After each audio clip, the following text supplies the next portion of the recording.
Hello class 5, this is your SST class and myself Amit Kumar Mishra. बच्चों हम लोग चैप्टर नंबर 6 हॉट डेजर्ट्स पढ़ रहे थे, जिसमें हम लोगों ने जाना डेज़र्ट के बारे में कि डेज़र्ट एक ऐसा क्षेत्र है जहां बहुत कम मात्रा में वर्षा होती है, लगभग 25 सेंटीमीटर साल भर में या उससे भी कम। डेज़र्ट जो होते हैं वो आपको दोनों हेमिस्फेयर में पाए जाते हैं, northern as well as southern hemisphere. Hot desert के विषय में हम लोगों ने जाना था कि ये आपको स्थित हैं ट्रॉपिक ऑफ कैंसर और ट्रॉपिक ऑफ कैप्रिकॉर्न के नज़दीक। यहाँ जो हॉट डेजर्ट है, हॉट डेजर्ट में जो हवाएं होती हैं उसमें बहुत कम मात्रा में नमी होती है। दिन जो होते हैं हॉट डेजर्ट में बहुत ज़्यादा गर्म और रातें ठंडी हो जाती हैं। क्लाइमेट के बारे में हम लोगों ने जाना था कि जो टेम्परेचर होता है हॉट डेजर्ट में वो लगभग 50 डिग्री सेंटीग्रेड तक दिन में चला जाता है और रात में यही टेम्परेचर घट के आपको 10 डिग्री सेंटीग्रेड तक चला आता है। कुछ हॉट डेजर्ट्स के बारे में, जो कि दुनिया में कुछ हॉट डेजर्ट्स हैं, उसके बारे में यहाँ हमारे बुक में बताया गया है। सहारा और कलहारी डेजर्ट जो कि आपको अफ्रीका में पाया जाता है, द ग्रेट ऑस्ट्रेलियन डेजर्ट जो कि आपको ऑस्ट्रेलिया में है, मैक्सिकन डेजर्ट जो कि आपको मैक्सिको में है, थार डेजर्ट जो कि आपको इंडिया और पाकिस्तान के अंतर्गत है, अरेबियन डेजर्ट जो कि आपको सऊदी अरेबिया में है। अब ये जो हॉट डेजर्ट्स हैं इसके अंतर्गत है ना, लाइफ जो प्लांट लाइफ होता है ना, किस तरह के पौधे पाए जाते हैं हॉट डेजर्ट्स में, इसके बारे में हम लोग पढ़ेंगे। उसके बाद एनिमल लाइफ के बारे में पढ़ेंगे और उसके बाद फिर हम लोग ह्यूमन लाइफ के बारे में पढ़ेंगे कि आखिर हॉट डेजर्ट्स के अंतर्गत किस तरह के पौधे पाए जाते हैं, किस तरह के जानवर पाए जाते हैं, जो मनुष्य होते हैं वो वहाँ पे किस तरह से जीवन यापन करते हैं। आज हम लोग प्लांट लाइफ के बारे में पढ़ेंगे। प्लांट लाइफ में जैसा कि यहाँ पे बताया गया है, the plant in deserts are well adapted to withstand the extreme climate. यहाँ बताया गया है कि जो मरुस्थल में, डेजर्ट में आपको पौधे पाए जाते हैं वो इस तरह से अपने आप को बना लेते हैं, इस तरह से अपने आप को ढाल लेते हैं कि वहाँ का जो एक्सट्रीम क्लाइमेट है उसको वो झेल पाएँ, है ना। जो अत्यधिक गर्मी पड़ती है, जो रात में ठंड हो जाती है, इस टेम्परेचर को वो आखिर किस तरह से झेल पाएँ, इस तरह से वो लोग अपने आप को अडेप्ट कर लेते हैं, ढाल लेते हैं। यहाँ बताया गया है, they are mostly found with a long root system that penetrate deep inside the surface in search of water.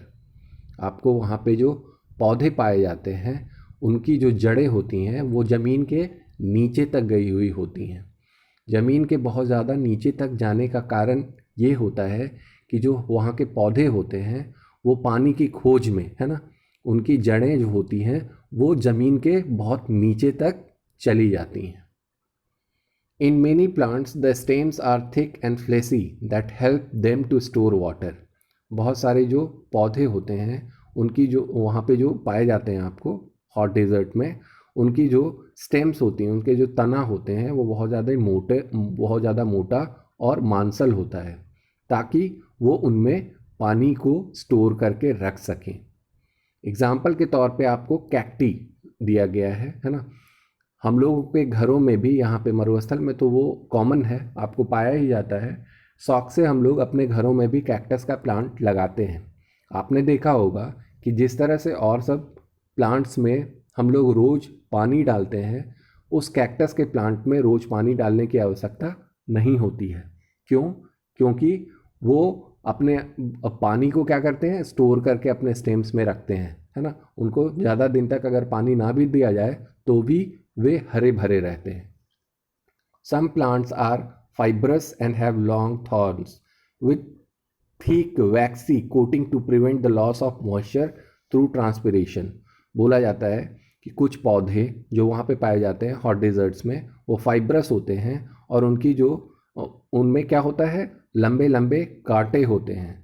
साथ ही साथ उन प्लांट्स में आपको वैक्सी कोटिंग होता है, कहने का मतलब मोम जैसी परत चढ़ी होती है, ताकि उनमें से उनका जो मॉइस्चर है, जो नमी है प्लांट्स के अंदर, वो आपको बाहर ना निकल पाए। ठीक है। Examples of such plants are acacia, और उसके एग्जाम्पल्स में आपको एकेसिया का नाम दिया गया है। The baobab tree known as the, यहाँ पे बताया गया है बायोबैब ट्री के बारे में, नोन एज द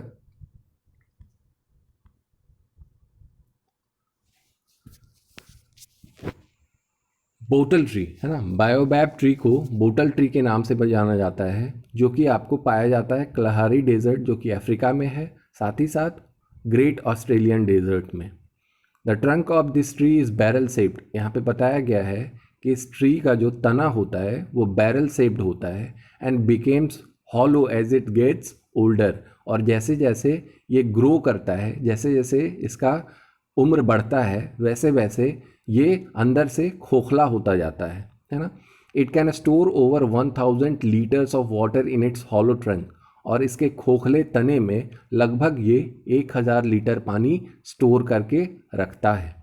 विसाइड श्रब्स, है ना, श्रब्स के अलावा यहाँ पे बात बताई जा रही है कि prickly pear, desert holly and brittle bush are also found in desert resin.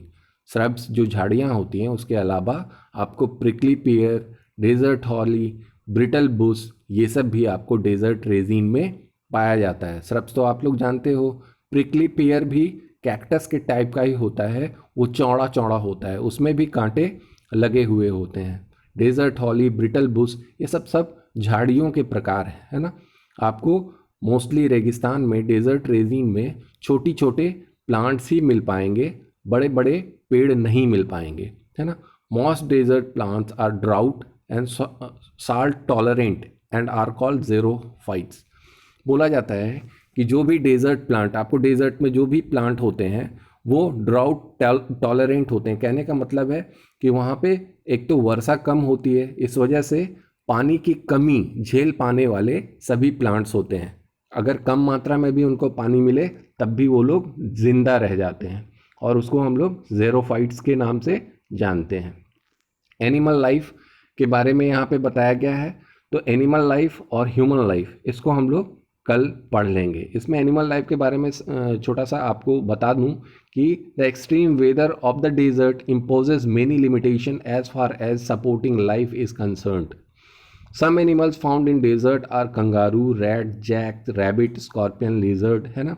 इन सब के बारे में आपको बताया गया है एनिमल लाइफ के अंतर्गत, है ना, कि वहाँ पे पाए जाने वाले कौन कौन से जानवर होते हैं। तो उसमें kangaroo, rat, jack, rabbit, scorpion, lizard, ये सब चीज़ आपको पाए जाते हैं कहाँ, हॉट डेजर्ट्स में, है ना। तो इसके बारे में विशेष रूप से चर्चा हम लोग कल करेंगे, साथ ही साथ ह्यूमन लाइफ के बारे में पढ़ेंगे, है ना। तो आज के लिए इतना ही, थैंक यू।